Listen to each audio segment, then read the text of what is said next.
In this presentation, we will see some guidelines related to asymptotic analysis. So let's get started. Here is the first guideline related to loops. Let's say we have a for loop which runs from 1 to n. We need to evaluate how many times this statement has been executed which is within this for loop. This is our task. We need to evaluate how many times this statement has been executed. This is the way we are calculating the time complexity, right? We know that loop executes n times. So is the statement. This statement also executes n times because this statement is within this for loop. As this loop runs from 1 to n, this statement also executes n times. So it is clear that total time will be big O of n. Obviously, I am assuming that this statement is taking a constant amount of time. Then definitely the total time will be big O of n, right? Here n means the growth is linear. Now let's see the second guideline. The guideline related to nested loops. Here is the one. We have two for loops, right? And we don't have them separately. We have this in the nested form, which means that one loop is within another loop. Here you can clearly see we have an outer loop, then within that we have another loop. This loop, which is the outer loop, runs from 1 to n, and the inner loop also runs from 1 to n. And within this inner loop you have a statement. You need to evaluate how many times this statement has been executed. Outer loop executes n times and inner loop also executes n times. Apart from this, we also know that for I is equal to 1, the inner loop runs from 1 to n. For I is equal to 2, inner loop again runs from 1 to n. For I equals to 3, inner loop again runs from 1 to n, and so on. So from this idea, it is clear that total time will be n into n, that is order of n square.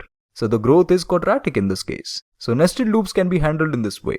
This is how you're getting a quadratic growth because this is n into n, right? For each value of I, this will execute n times. So that is why it is n into n and this gives order of n square. Now the third guideline, the consecutive statements. We have these consecutive statements one by one. You can see that we have these statements like I have declared an integer variable x and I have assigned a value 2 to it. Then I have declared an integer variable I. Then what I'm doing here is I'm incrementing the value of x. Obviously the total time in this case will be 3 units. Because each statement executes one time and there is no loop in this case, then definitely total time will be 3 units. Now talking about this loop, obviously this loop executes n times, no doubt about this. We will calculate the time separately, okay? After that we have this nested loop, which obviously runs n square times. Then the total time will be n square units, right? Now what you have to do in the case of consecutive statements is that you should add all these times, right? Then it will give us the total time. This will be n square plus n plus 3, isn't that so? Then obviously this will be big O of n square or order of n square.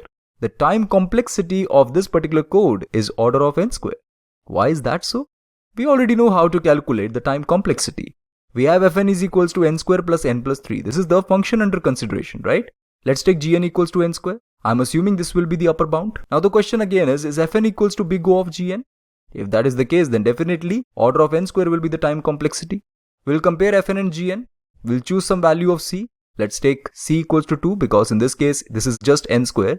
I am just taking one higher value than this. This is 1 into n square. I will take it 2 into n square here. Then the inequality becomes n square plus n plus 3 is less than or equal to 2 into n square, right? Now we can solve this for n. This will become n square minus n greater than or equal to 3.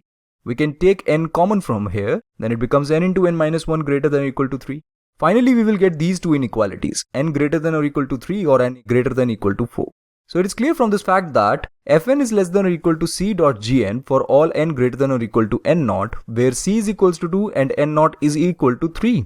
You can take n naught equal to 3 or n naught equal to 4, doesn't matter. But here I am taking the lesser value. So for these two constants, we can say that fn is less than or equal to c dot gn, right? So we can clearly say that fn is equals to big O of n square. This is the quadratic growth, right? That is why we are getting n square over here. And obviously you can see the dominating term is n square in this case and the rest of the terms after some time will get negligible. So it is clear that fn is equals to big O of n square. So the time complexity, that is the worst case time complexity, is big O of n square. So in this way we calculate the time complexity for different scenarios, like when we have consecutive statements, when we have loops, when we have nested loops. We will also see some more guidelines, but we will see them in the next lecture. Okay friends, this is it for now. Thank you for watching this presentation.